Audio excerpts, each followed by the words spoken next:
How we doing, guys? Welcome again to the place where we explore what it means to be motivated, how to succeed and avoid those common traps and pitfalls out there.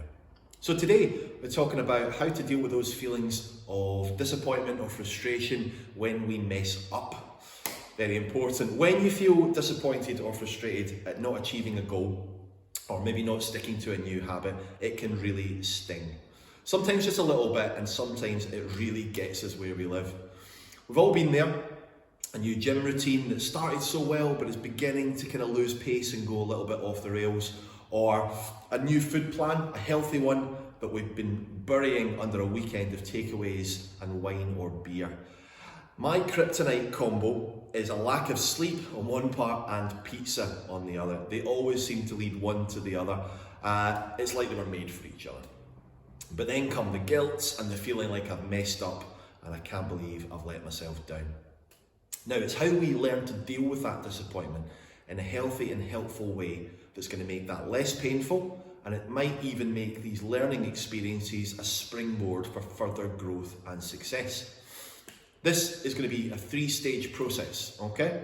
Stage 1, first we need to accept how we feel and try to learn from it.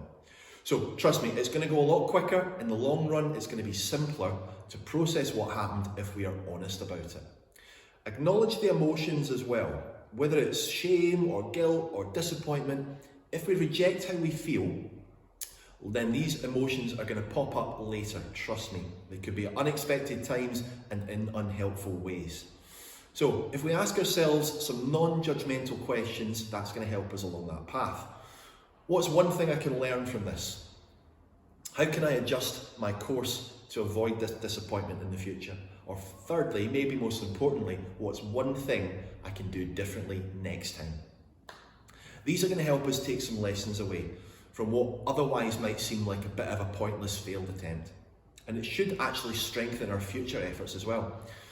So in my case, I might try and reduce my screen time the night before to try and improve that quality of sleep. Or maybe I have a healthier pizza alternative to hand, something I can reach for that's not as off my plan. Number 2 in the stage is your expectations. Are they of perfection every time? And if so, we need to adjust that. If you expect perfection from yourself, you're often going to wind up disappointed. So if we adjust our expectations a little bit, if we accept that we are going to make mistakes, and actually far from the disaster we might think, those are a natural byproduct of going outside of our comfort zone. Doing that, going outside of your comfort zone, is something that's always required when you're making a positive change. So in my case, I'm never going to have pizza again. I mean, I accept that. But if I'm having it occasionally and I'm having a controlled way where I can factor that into my weekly calorie intake, then it's not going to derail me the way it might do on a whim. Number 3, we're going to find a small step so we can start moving forward again. And really, it doesn't matter how small that step is. We start by making a plan to get started again and break that plan down into small, actionable steps. And if we find ourselves procrastinating on even that first step, what we do is break that down into even smaller increments. We've got to basically make this so simple that it would almost be rude not to do it. So in my case, I'm going to set a reminder on my phone that tells me at 8 p.m. every night to turn off my laptop, turn off the TV, and basically avoid any more screen time between then and bed. Now, I don't know that's always going to work. There might be sometimes I ignore the reminder, but it's such a small step that I can do that pretty much without thinking about it. Setting a reminder on your phone or something similar that's so easy, you can't not do it. So there you go, you've got 3 stages to deal with the next time you're feeling like you've messed up.